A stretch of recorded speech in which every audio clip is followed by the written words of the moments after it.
It starts with the decision that you make that says, I may not know how. Maybe I wasn't raised that way. Maybe my father abandoned me when I was 10. Maybe he had an alcoholic addiction. Maybe he left my mother and had multiple affairs. But it starts with the decision that says, no matter what my background has been, as for me and my household, I want to choose to follow God. Today's Father's Day. And I'm super glad that we have the fathers that have come out today. But something about fathers, it seems like they all learn, there's no father school, but it seems like I hear a lot of fathers saying the same phrases, even though they've been raised in different households. So you let me know if these sound familiar to you. Have you ever heard a father say, don't make me turn this car around? How many of you heard that growing up? Now, I don't know what that means because they never actually do turn the car around, but they always threaten with it. How about this one? If all your friends jumped off a cliff, would you? That was a favorite saying of fathers, like, don't follow the crowd. Or how about this one? You'll understand when you're older. And how many of you know you're older and you still don't understand? Or I like this one. Oh, I heard this before. Money doesn't grow on trees. Anytime you're asking for those sneakers that cost $120, do you know money doesn't grow on trees, right? And this one, I think all of us have heard a father say this at one time or another. When you're asking why can't I, why? Then finally the father in exasperation turns to you and says, because I said so. How many of you heard that growing up? Because I said so. So that's the ultimate dad mic drop, because I said so. But I want to say, fathers here today, typically fathers underestimate the power of your influence. I want you to know that you have more influence than what you know. That your presence, the words you speak, the engagement that you have, the lifestyle that you choose to live has greater repercussions, has greater ramifications, and greater influence than what you know. Never underestimate the power of a father's presence. And today I want to talk to you a little bit about that. I want to talk to you out of Joshua chapter 24. A father who was also a grandfather. He's speaking not just as a father to his family. He's speaking as a statesman to a nation, but also as a father to his immediate family. His name is Joshua. You may have heard his name before. Joshua is the apprentice of Moses. Moses is this iconic, bigger-than-life leader that takes a nation from the grips of 400 years of slavery and miraculously, supernaturally, with great power and access to God, leads them out of the grip of the most powerful nation on earth, the nation of Egypt, leads them through the iconic parting of the Red Sea, leads them to the promised land. He hears from God, he's powerful, and he passes the baton over to Joshua. Joshua's leading the nation, but he's also leading his family. By this time, Joshua is 110 years old. He gives a speech to both the nation of Israel, but as a father to his family as well. And here's what I see in his speech. You may have heard this verse out of his iconic, powerful, legendary speech. You've seen it on plaques, maybe on t-shirts, on some Instagram account. And here's what it says. Joshua 24:15. Choose this day whom you will serve. But as for me and my household, we will serve the Lord. Joshua's a father declaring the future destiny of his family. What he's saying is that we all have choices, but as for me and my house, my family, my children, my wife, the culture that I create, the destiny that I'm looking for, as for me and my family, we have decided we will serve the Lord. So I want us to capture 4 things that we learn from Joshua. And if you're taking notes, number 1, write this down. The influence of father leaders. Father leaders share the family story and the spiritual heritage. The first several verses in his speech are all about the story, what God has done, where God brought them. He's telling the people of Israel and his own family to remember their heritage. Remember how God has been there in our story. Remember when God did this and liberated us from this and took us out of Egypt and opened up the doors and took us through the desert and protected us and did this. And now we come to this point. And at this point, we're choosing to serve God. But he starts by reminding people that God has been a part of their story. As I look across this auditorium, I realize that there are stories that started in faraway places. Some that are generations in Chicago, some that started in foreign lands. There are some people in this congregation today that you go 2 or 3 generations back and it started in a rancho in Durango with grandparents or great-grandparents that didn't speak any English and a dream to pursue a better life and change things around, and the hardship of crossing a border and coming to this country and not knowing the country and making it, trying to make their life work and so forth. But that's part of your story.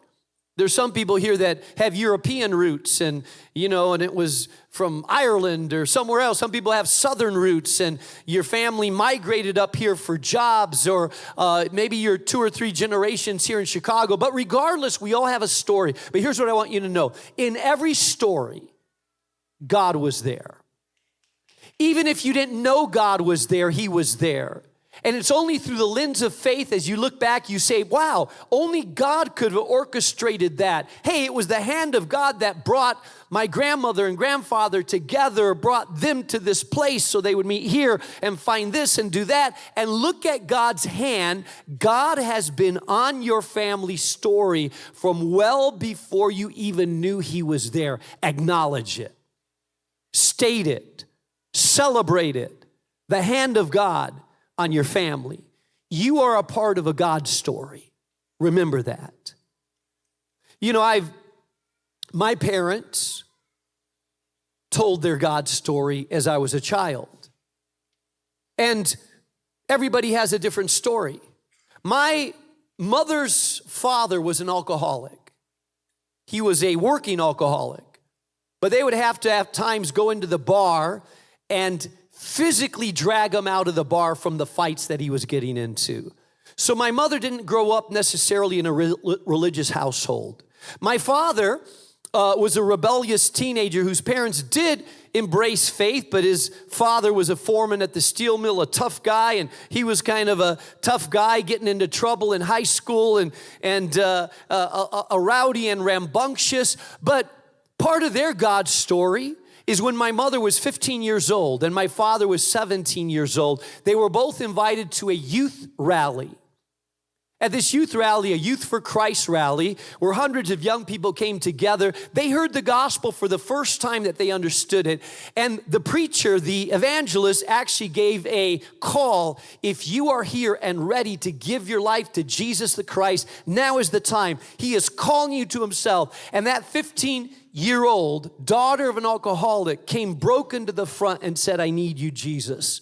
Let me give my life to you. And that rebellious young teenager that was always getting into trouble also came to the front and said, God, I need to give my life to you today as well. Now, what's interesting about this story is that those 2 teenagers did not know each other at the time. And it would be years later that they would discover that on the same day, at the same meeting, in the same place, they gave their life to Jesus.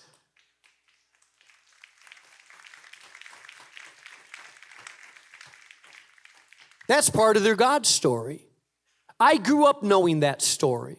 I grew up hearing the story. Hey, look how God works, brings together pieces from different places because God is sovereign and God knows what he's doing.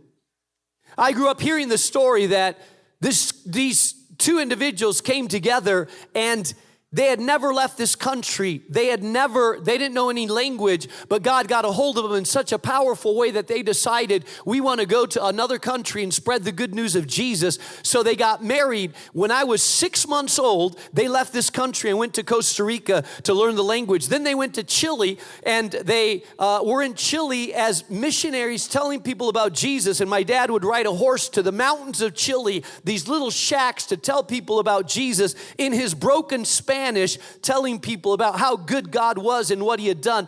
And then when I was 6, they moved to Spain and said, we want to go to a city that has no evangelical church in this place. And they met in a horse stable for several years. I grew up hearing those stories of the goodness and the power of God. You say, well, Pastor, my family aren't missionaries or pastors. It doesn't matter. God was still involved in your life. It doesn't matter what heritage you come from. It doesn't matter what background you come from. It doesn't matter if you grew up in the steeps of addiction or if your father spent time in prison. I want you to know God was still involved in your story with redemptive power, bringing you to the place that you are today. I believe that fathers tell their children the story. In fact, your story is the bridge between God's promises and their future. I believe that faith gets real for kids when it's rooted in family history, when they know that it affected you and the grandparents and the children. I believe it's your job, fathers, to remind people that God is the writer of your story, the initiator of the story. He's the one that's creating a narrative, and that he's always been present, never been absent, and he's always had a purpose and a plan that's brought you to today, where you are today, worshiping the King of Kings and Lord of Lords. You have a God story. Make sure your children know your God story. Number 2, father leaders call for spiritual commitments. I want you to notice what Joshua says in verse 14. He's talking to his kids and his family, but also to Israel, and he says, now fear the Lord and serve him with all faithfulness. Throw away the gods of your forefathers who they worship beyond the river and in Egypt. He's challenging his family, his nation, his people. Follow God. There's a lot of things that could distract you. There's a lot of ways you could go. But as the father, he's telling his family and he's telling the people of Israel, choose to follow God. Make a commitment. Turn your back on those things that would distract you from God. He says, serve the Lord. But if your serving the Lord seems undesirable to you, choose then for yourselves this day whom you will serve. I believe that fathers step up to the plate and they bring spiritual clarity to their families. They speak into the families. They speak into the destiny of their families. They speak into the story of their families. There are some fathers here today that you say, Pastor, I don't know how to be a spiritual leader of my family because you never saw your father lead your family. Can I tell you something? Be a cycle breaker, legacy maker. Learn. Learn. There are fathers in this place that don't know how to place their hands on their children and bed at night and pray blessing over them because it's a foreign language to you. You've never seen it. You don't know how to do it. Learn how to bless your children. There are some of you that to sit down at a meal and eat together, and if you were the guy that has to pray, you would feel uncomfortable because you've never been the praying guy. That's not a part of your culture. Can I tell you something? Learn to bless God in front of your children. Learn to pray blessing upon your household. Learn what it means to follow God. You say, well, Pastor, I don't know a lot about the Bible. Get a Bible, open up the Bible, start reading the Bible. You need to lead your family. Learn to lead.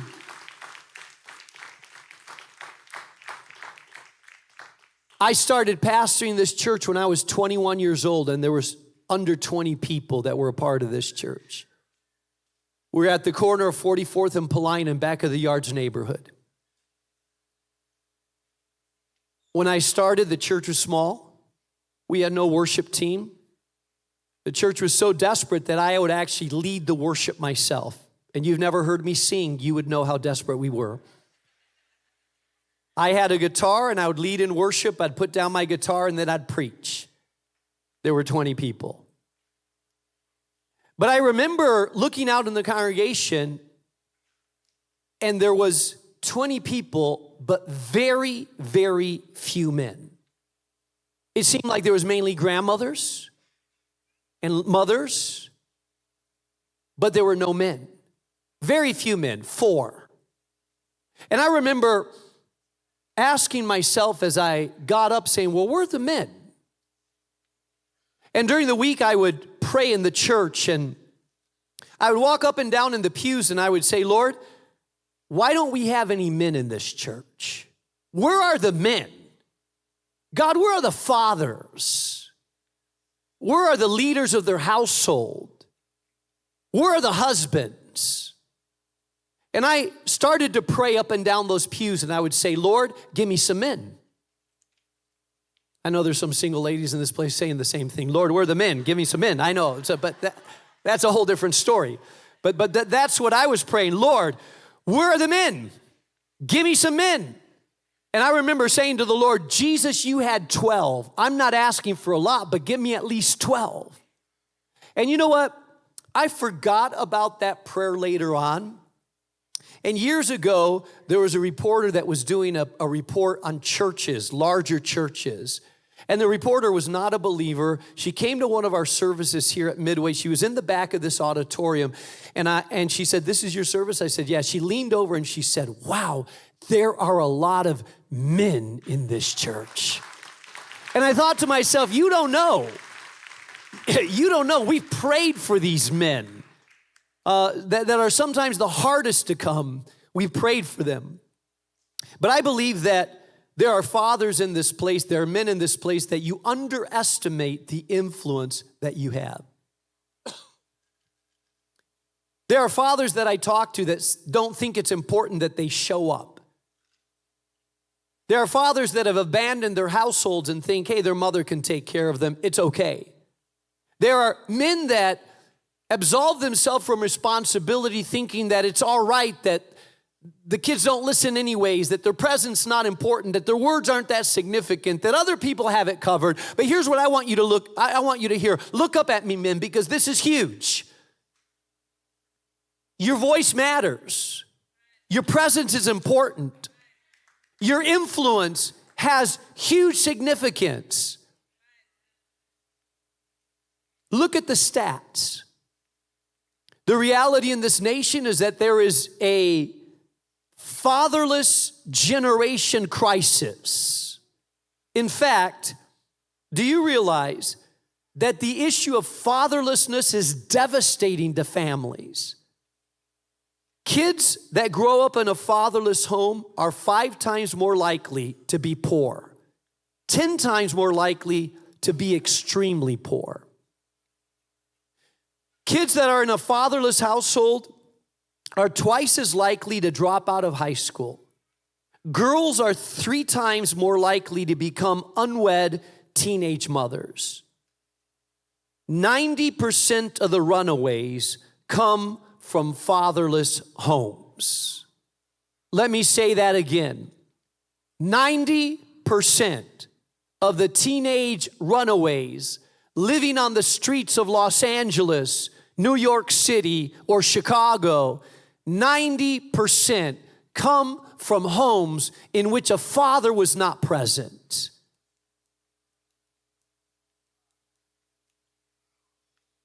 Stats tell us that 3 out of 4 teenage suicides involve fatherless environments. And 7 out of 10 men in prison today grew up without a father. 70% of the men in prison today grew up in a household where there was not a father present. And you wonder whether your presence makes a difference? You wonder whether your voice is really being heard? You question whether your involvement is really required? I want to challenge you and say that it has huge repercussions on the destiny of your family, your children. Now, by God's grace, if you're a single mom in this place, praise God. I pray that God gives you a double portion of grace to be able to speak into those children's life. And by God's grace, I hope that there's other men around that become surrogate mentors and fathers and examples, because I believe that some of you are in situations that is not a predictive measure if a father's not present in your household. It's just the reality that you have to struggle harder to make sure that your children are able to survive in a world that is brutal, especially to the fatherless. You question the influence of a father? Do you realize that even in households coming to Christ, if a child comes to Christ, a son or daughter, the likelihood is 3%, 3.5% that the rest of the family will come to Christ. If a mother comes to Christ, the likelihood is 17% chance that the rest of the family will come to Christ. Listen to this. If the father is the first to come to Christ, 93% chance that the rest of the family decides to follow Jesus. That speaks to the influence of fatherhood. And I say that not to discourage those of you that may be in households without a father. I say that to challenge the fathers who may be wondering whether their life and engagement and presence is really needed. Joshua is giving an example of fatherhood when he challenges his family and the people of Israel to make a commitment about whether we are really going to follow God or not. Number 3. And by the way, can I just say this too? Your presence is important, but your presence as a spiritual leader is vital. Look up at me, fathers. If you're here today, get serious about your walk with God. If you're here today and you've never been baptized and you follow Jesus, get serious about publicly declaring, I am a follower of Jesus the Christ, and unashamed to declare it. We had a couple of fathers in our first service get baptized. And by the way, if you're married to a man that's not serious about his faith right now, let me tell you that 2 of the testimonies involved grown big men that said, I had no interest in God. And then my wife started coming to this church and growing in God. I came to her baptism. I saw her faith and her testimony, and I realized I don't have what she has, and I want it. And I'm here getting baptized because of the influence of my wife. And I say, yes, praise God for consistent, committed women that say, I'm going to follow Jesus, and hopefully my husband will follow as well. Number 3, father leaders take personal responsibility. Joshua said, as I read before, he looks at the crowd, some of them who are wondering whether they're going to follow God or not. He looks at the crowd, and with a bold, brazen face, with conviction in his voice, with determination in his heart, he says clearly, boldly, emphatically, I don't know what you're going to do, But as for me and my household, we're following God. As for me and my household, we're following God.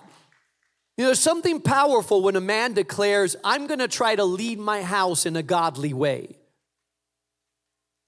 The majority of the men in this church were probably not raised in a godly household.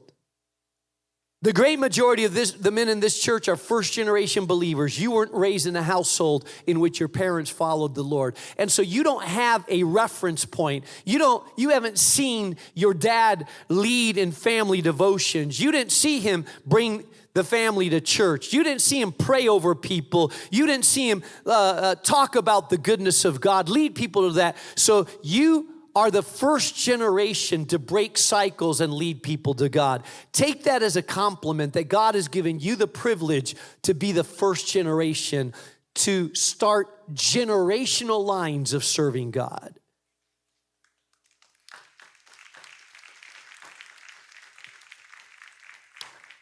As for me and my household, we will follow the Lord. You can delegate tasks, but not spiritual tone of your home. Men, I want to challenge you to be the thermostat, not the thermometer, to set the spiritual climate. You set the spiritual climate of your home. You determine my house will be a household, not a perfect one, because no household is perfect. But men, I hope that on Sunday morning, it's not your wife pushing you, dragging you, coercing you, challenging you, bribing you to go to church. I hope that you're getting up and say, hey, family, we're all going to church. Why? Because you are leading spiritually. I hope that you take the mantle upon yourself to say, I will lead my household. I will determine that we will be a family that puts God as a priority. I determine that I will follow God, and as I follow God, I'm going to influence the spiritual destiny of my house, of my children, of my household. Not a perfect household, because none is, but a household that says, we will follow the Lord.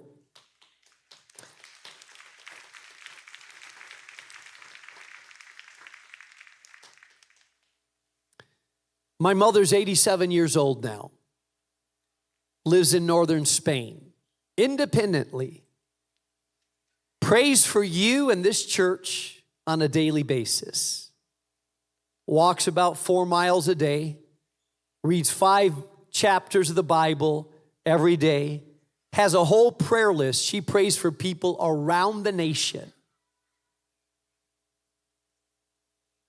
But when my children were growing up, to remind them about power and influence, when I would go to Spain to visit my mother, I would find the cemetery right outside of the town of Burgos, which is found in northern central Spain. There's a cemetery there. Unlike American cemeteries, there's not a lot of grass. It's just one marble or stone slab after another of burial sites. And if you walk way into that cemetery, there's an inconspicuous slab. And on the slab, etched in the front of that not fancy slab of stone, is the name of my father, Robert A. Jobe. And there's a verse in the middle of that slab that says, para mí, el vivir es Cristo, y el morir es ganancia. For me to live is Christ, and to die is gain. When my children were small, 5, 6, 7, 10 years old, even up until now, we would go to that gravesite. I would stand around that gravesite, and I would tell my kids, you know, Grandpa Bob left his country, his language, his family, everything he knew, he left it behind to pursue a cause that was bigger than him. It was the cause of the gospel of Jesus Christ. He came to this city because there were no Christian evangelical churches. They met in a horse stable for 5 years. And now There's literally hundreds and hundreds of people that are following Jesus and multiple churches in this city because of his witness. And I would tell the kids, remember, there's something worth living for that's bigger than you. Follow God. Make a decision. Follow Jesus. You have a heritage of those that have chosen to follow Jesus. And I believe that it's part of our responsibility, part of our joy as fathers to challenge our children to follow the Lord in this way. And then lastly, number 4, father leaders keep their families on course through key reminders. In verse 25, Joshua says, on that day, Joshua made a covenant with the people, and there at Shechem, the place that they met, he drew up for them decrees and laws. And Joshua recorded these things in the book of the law of God. And then he took a large stone, and he set it up under the oak near the holy place of the Lord.